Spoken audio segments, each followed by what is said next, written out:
സംസ്ഥാനത്തെ ഏറ്റവും പ്രായം കുറഞ്ഞ അവയവദാതാവ് കുഞ്ഞാലിന്റെ സ്മരണാർത്ഥം ആലിൻ ബ്രാൻഡിൽ നോട്ട്ബുക്കുകളുമായി സപ്ലൈകോ.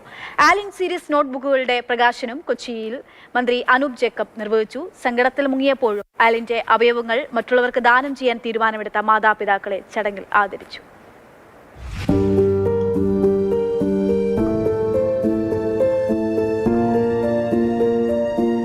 അവയവദാനത്തിൽ പുതുചരിത്രം കുറിച്ചാണ് ആലിൻ ഷെറിൻ എബ്രഹാം എന്ന 10 മാസം പ്രായമുള്ള കുഞ്ഞ് നമ്മെ വിട്ടുപോയത്.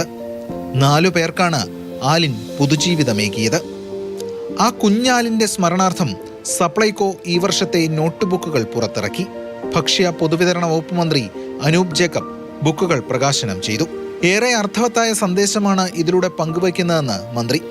ലോകത്തെമ്പാടുമുള്ള വിവിധ സംസ്കാരങ്ങളിലും വിവിധ ഭാഷകളിലും ഒക്കെ ഉള്ളവർ ഏറെ ശ്രദ്ധയോടെ വായിച്ച് മനസ്സിലാക്കിയ ഒരുപാട് പേരുടെ ഹൃദയത്തെ സ്പർശിച്ച ഒരു വാർത്തയായിരുന്നു ആലിൻ്റെ.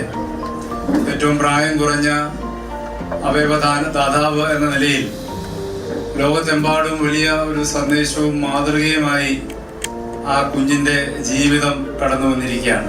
ആകാശത്തേക്ക് പറന്നുയരാൻ ചിറക് വിരിച്ചു നിൽക്കുന്ന മാലാഖയുടെ ചിത്രം ആലിൻ ബ്രാൻഡ് നോട്ട്ബുക്കുകളുടെ പുറത്ത് കാണാം. കുഞ്ഞാലിനെയാണ് ഇത് പ്രതിനിധാനം ചെയ്യുന്നത്. പരിപാടിയിൽ mayor VK Minimol, Hibi Eden MP, TJ Vinod MLA തുടങ്ങിയവർ പങ്കെടുത്തു. ചടങ്ങിന് സാക്ഷിയാകാൻ ആലിന്റെ മാതാപിതാക്കളായ അരുൺ എബ്രഹാം, ഷെറിൻ ആൻഡ് ജോൺ എന്നിവരും ഉണ്ടായിരുന്നു. വാഹനാപകടത്തിൽ പരിക്കേറ്റ് മസ്തിഷ്ക മരണം സംഭവിച്ച് ആലിൻ മരിച്ചതിന്റെ വേദനകൾക്കിടയിലും കുഞ്ഞിന്റെ അവയവങ്ങൾ ദാനം ചെയ്യാൻ തീരുമാനമെടുത്ത ഈ മാതാപിതാക്കൾ നൽകിയത് വലിയ സന്ദേശം. അവരെ ചടങ്ങിൽ ആദരിച്ചു.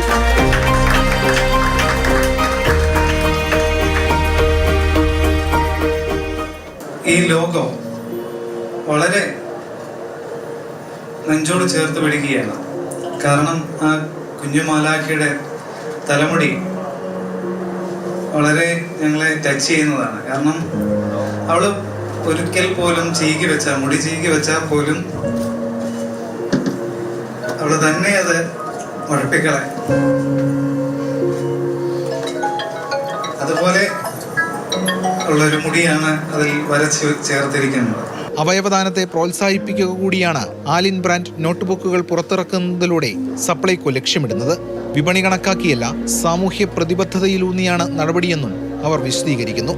നോട്ട്ബുക്കുകളുടെ കവർ ഡിസൈനിങ് ചെയ്ത തേവര സേക്രഡ് ഹാർട്ട് കോളേജിലെ വിദ്യാർത്ഥികളെയും യോഗത്തിൽ അനുമോദിച്ചു. മാതൃഭൂമി ന്യൂസ്, കൊച്ചി.